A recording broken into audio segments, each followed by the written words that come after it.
your brain, you're in the nerds domain.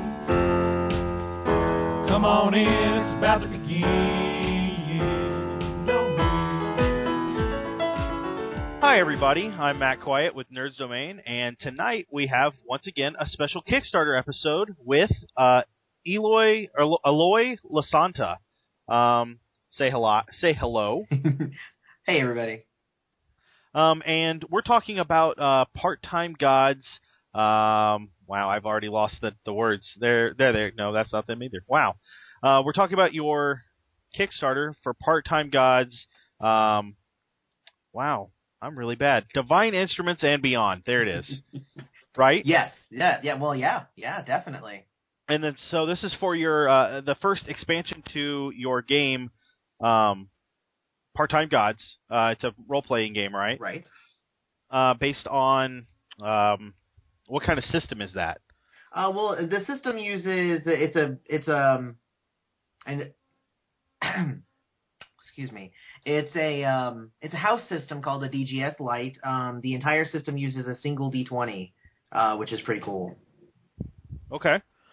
All right, well, let's go ahead and get into our interview questions. I've got a couple of questions not related to your product at all, but we'll get those out of the way. They're kind of standard questions we ask everybody. Sure.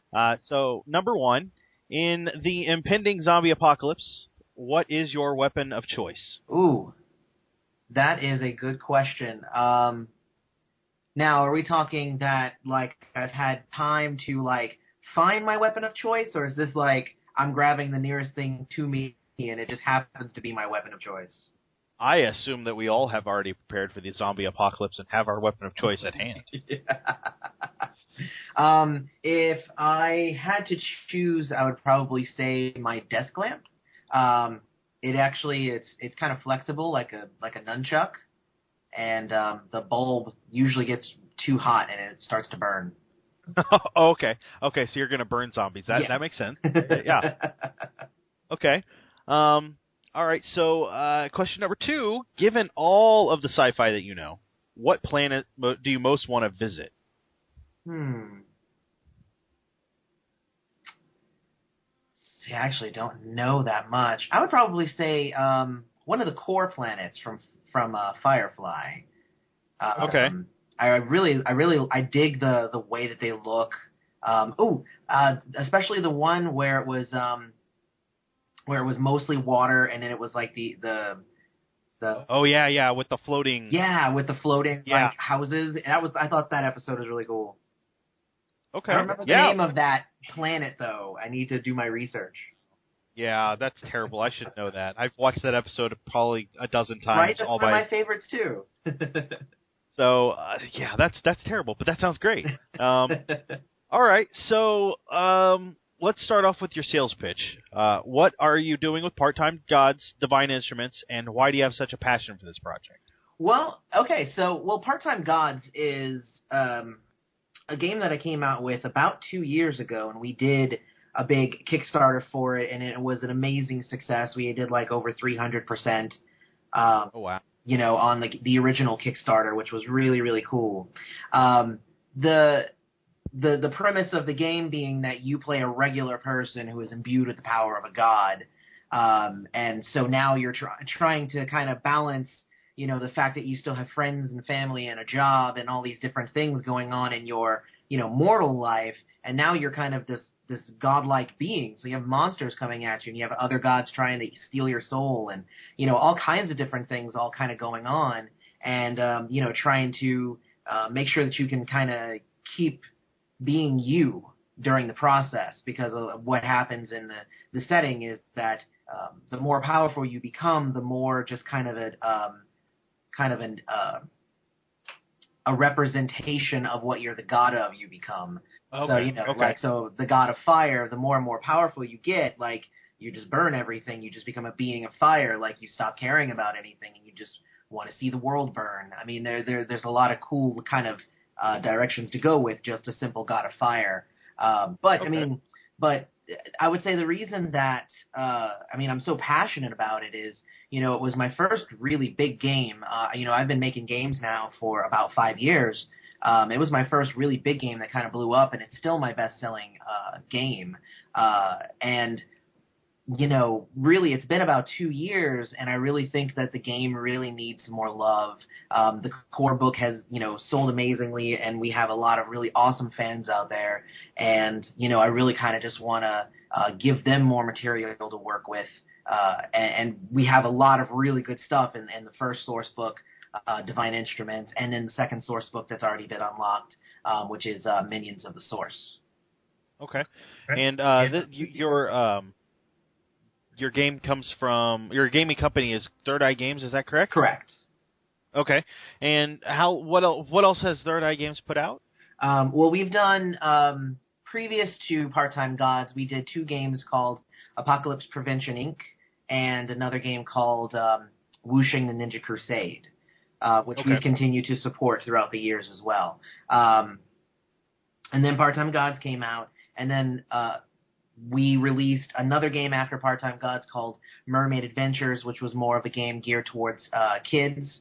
And then we came out with a game this year called Camp Myth, which kind of elaborated more on the for kids kind of sector of gaming. And again, that's kind of where Part-Time Gods kind of comes back into the fold is, I've been spending the last 2 years really kind of focusing on games with kids. And, if I'm going to go back, and start making some more traditional games, I really want to kind of focus on enhancing one, I think probably one of the best ones that I've made to date, which would be Part-Time Gods. Okay. So this is your first expansion, I guess first 2. Now that you've funded or unlocked the new supplement. Correct. Are there plans beyond this for these? Oh yeah. So the Kickstarter right now, it started off with just Divine Instruments. If we could get the funding for Divine Instruments, then cool, we'll get that book out, and that book has a lot of cool new information about relics and worshipers and territory and new theologies and new ways to use powers and all kinds of stuff like that. So, I mean, that book has just tons of stuff. So even if we were to only have gotten that book out, I still think that we would have done our fans justice. But now we actually got the second book out, which is Minions of the Source, which is going to kind of be half like monster manual and half kind of exploration of best way to use the Source and its creations. The Source being kind of the big bad of the setting, and how to use it in your stories to tell the best story. But I mean, those are only the first 2 things that we have in our Kickstarter. I think we have well over 10 items that if we keep raising and keep hitting stretch goals, then we'll definitely reach those additional items and be able to release new things like an expansion on giants and angels, or other source books like Between Worlds, which is about dimension hopping. We even have a Fate conversion and an anthology that I have planned. It's just a matter of if we can get the funding to get up to those levels. Okay. And it looks like there's dragons, too. Yes, and dragons, yes. I didn't mention everything. But no, but you got to mention dragons. Yes, They're dragons. the most important. So, all right, with all that, why don't you tell me a little bit about you and your background in gaming? Well, I mean, for me, I've been gaming for over 20 years now. I started when I was 13, and I just turned 34 this year. So I can now say over 20. But I mean, so I've been gaming for that long, and it's been an amazing, kind of road. I started off with Rifts and a lot of the Palladium games, and I played those religiously for about 4 or 5 years at the beginning. And then I kind of bounced around from D&D to GURPS and a couple of other, games that that never really stuck. I ended up finding my home probably, highly, I would say, let me repeat that. So I ended up kind of, finding my home with White Wolf. And, really kind of, I just kind of dug into almost every setting that they did. I wasn't a huge fan of Apocalypse, Werewolf the Apocalypse, but I really loved Vampire. I loved Kindred of the East. and Changeling, and I like the New World of Darkness stuff too, which I actually prefer Werewolf the Forsaken to Apocalypse.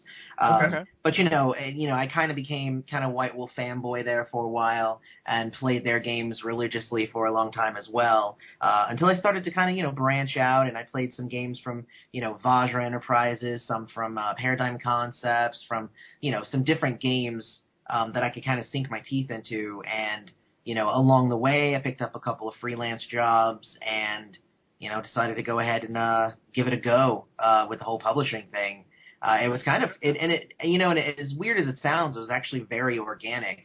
It was like I, started just gaming, and then I started GMing, and then I started kind of writing small material for free and putting it online, and then I started getting paid a little bit, and then I just learned how to craft my own game, and then I decided to go ahead and make my own game. Like it really all kind of just happened in stages to the point where if I wasn't making games now at this point, I think I would have been doing something wrong. If that makes sense. So it sounds like your focus as a game designer is storytelling then, if you like White Wolf. Most definitely. I mean, I really like White Wolf for the concepts that they've come up with, and that they really kind of make the characters seem more like people as opposed to, I'm not just numbers on a page. I'm not a level 6 fighter. My name is Bert, and I happen to be a vampire who drinks blood, but I really don't like it. As opposed to I'm a level 6 fighter and I swing a sword that has +2 when I hit an ogre, and it's like you can always tell what kind of game it is by how the person describes their character. If they describe their character with like in Part-Time Gods, if you say, well, my character is the god of the dead and he's a hitman for the mob, and he goes around breaking legs from people who owe them money, and if he ends up killing them, he can summon their ghost back, to still find out where the money is. Like that's really fun for me, and that actually is one of the characters in the book. So but if you had that same character and if it was written in a different way, it would be more like my character's the god of the dead and I have +5 to summon zombies. So I mean it's all kind of different paradigms of gaming. Not neither of them is wrong, but I definitely swing one way. Okay. So it looks like you guys have right around a 30-day Kickstarter. You're about halfway in, and you already have funded. That's right? You're 2,000 over already. Oh yeah. How quickly did that go? We got our funding in about 3 days. Oh, right on. That's gotta feel good, right? Yeah, it's really cool, and it was actually my fastest Kickstarter that I've gotten my funding. Even I think my last Kickstarter, I think it took like 6 or 7 days to hit the final goal. But this one, 3 days, and I hit my goal. And then we've spent, the rest of the time getting up to, about 150% is what we're at now. So we've, done 50% more in the time that we've been up. We have about 2 weeks left. So, I mean, there's lots of time to kind of jump in and kind of pump up the Kickstarter even more and maybe hit a few more stretch goals, which would be really cool. Yeah, definitely. So is the stress gone yet? Are you worried anymore, or is it still just... The thing about Kickstarters is, and I don't want to sound, arrogant or anything, like, I knew it was going to fund. But, I mean, I have a pretty good track record, and I can guess based on what I'm putting out there and the demand of, my fans, because I talk to my fans quite a bit, so I know that there were a lot of fans that really, really wanted this. So I kind of knew that I was going to fund. The initial stress of am I going to fund at all? That's not really. I don't really have that kind of stress. My stress is, are we going to hit the stretch goals that I'd like to hit in order for us to. Because I have a lot of material that I would just love to just throw out there, and it's just a matter of getting the funds to do that. The thing about Kickstarter now versus 2 years ago when I did Part-Time Gods, the core book was, when the core book was done, Kickstarter wasn't this huge vehicle like it is now. Nowadays I see games come out and people are able to fund the core book and the entire rest of the line, and nobody bats an eyelid. It just happens. And that's actually kind of why I built the Kickstarter the way that I did, was because I really wanted to, try and utilize Kickstarter for what it is now. So, the core book is already out, and I actually went ahead and said, look, everybody, during this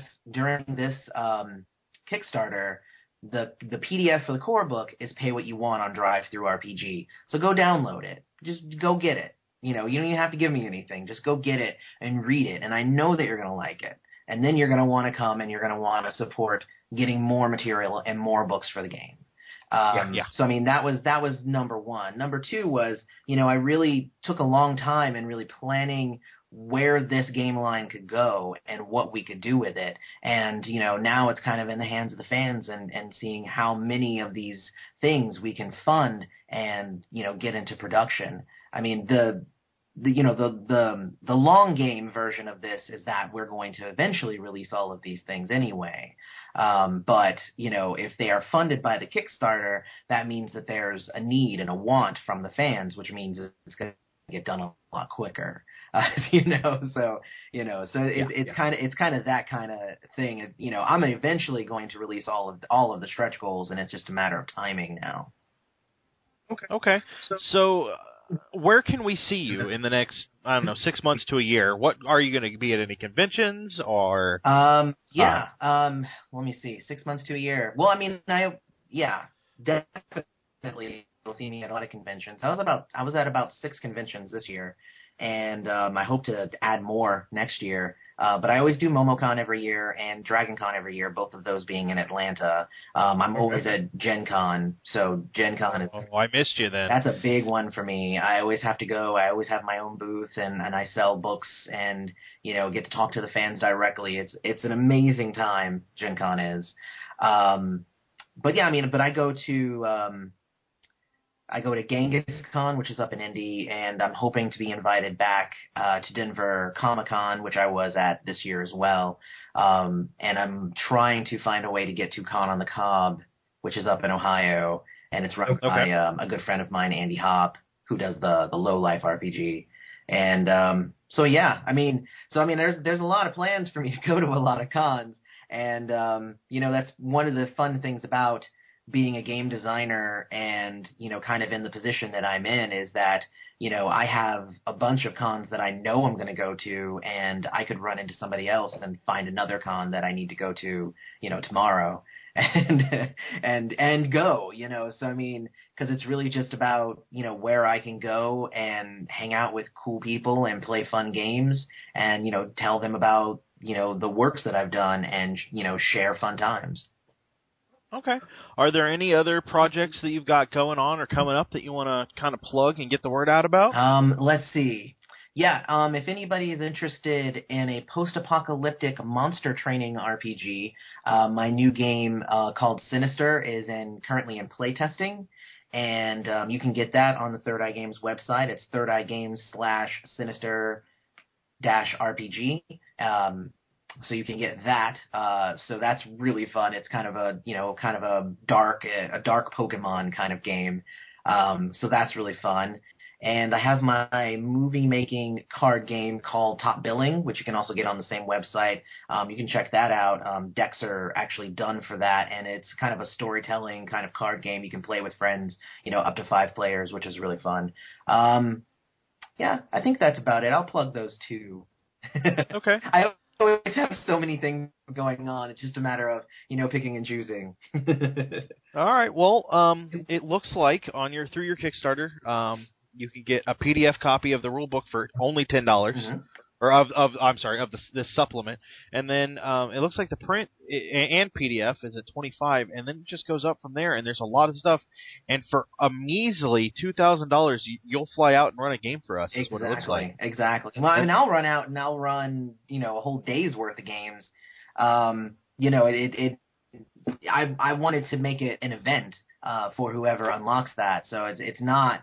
me, I come out and I run a game and then I go home. It's me, I come out, we order some pizza, everybody gets copies of the books, we all hang out, we game, we do tons of fun, and we make it a big event, like it's almost like a mini con just for you and your friends. Right. That's what I'm picturing out of it. I mean, the $2,000, that's really just so I can make sure I get there and I eat and I can have a bed to sleep on. Yeah, that's fair. But the rest of it it's gonna go to just having a good time, and we'll see if anybody actually takes me up on that offer. I know that routinely levels like that in some Kickstarters just kind of go untaken, but it's the economy and whatnot. So I mean, not everybody can drop $2,000. But the way that I always look at it is, can you and 5 friends drop $2,000? I wonder about that. So see if it's all about that. I mean, and you get, like I said, copies of all the books that are unlocked and everything for everybody, all your friends and everything. So I mean, it's definitely worth its money. It's definitely worth the $2,000. Right on. It also looks like you've got a level where if I'm asked, "Are you a god?" I can definitely say yes. For $250, I can become a god. Yes, that was actually one of our more popular levels when I did the original Part-Time Gods Kickstarter, was the Become a God level, and I brought it back, and we have, I believe we have 4 people who have taken up that one, and what that implies is that we will actually write you up as a character in the game. We'll make you a god of something, whatever you want to be the god of, and we'll actually make you a playable character in the game so that anybody can pick up the book, and they'll be like, "What character can I play?" And they'll be able to play you, and it's pretty cool. Right on. Yeah, we had 8 people do it last time, so it was very, very cool. And those are all in the back of the book for anybody who goes and downloads the PDF. It's actually in the back of the book, right there, and they're all cool. We had like a goddess of cats, we had a god of time, we had a god of screen printing, which was really fun. So I mean, it's and that's kind of the fun thing about Part-Time Gods, is that you can be the god of whatever you want to be the god of, which is that's a big selling point with the game, and that it's not a choose one of these things to be the god of. It's like, no, you can write in, I'm the god of baked goods. I mean, you can do whatever you want to do, and the system supports it enough so that even a silly idea can be just as awesome as a more traditional idea. Right on. Well, I'm going to encourage everybody to go check out the Kickstarter. There's a lot of stuff going on there, a lot of stuff you could pick up, and it looks like there's a lot of options for what do you call those? Wow. Those things that you get that you unlock. Stretch goals. Yes. Man, I'm really bad tonight. It's all right. I've been stumbling over my words too, so it's okay. So there's a lot of stuff for you guys to go check out. There's plenty that you could get into, and there's plenty that looks like it could come out. That anthology book looks really cool too. I'm kind of looking forward to looking into that when it comes out. Yeah. As we talked about earlier, John, one of our writers, has reviewed this back in April, the base game, and he loved it. So you might check that out, and if you like that, then maybe it's something you should give this Kickstarter a shot for.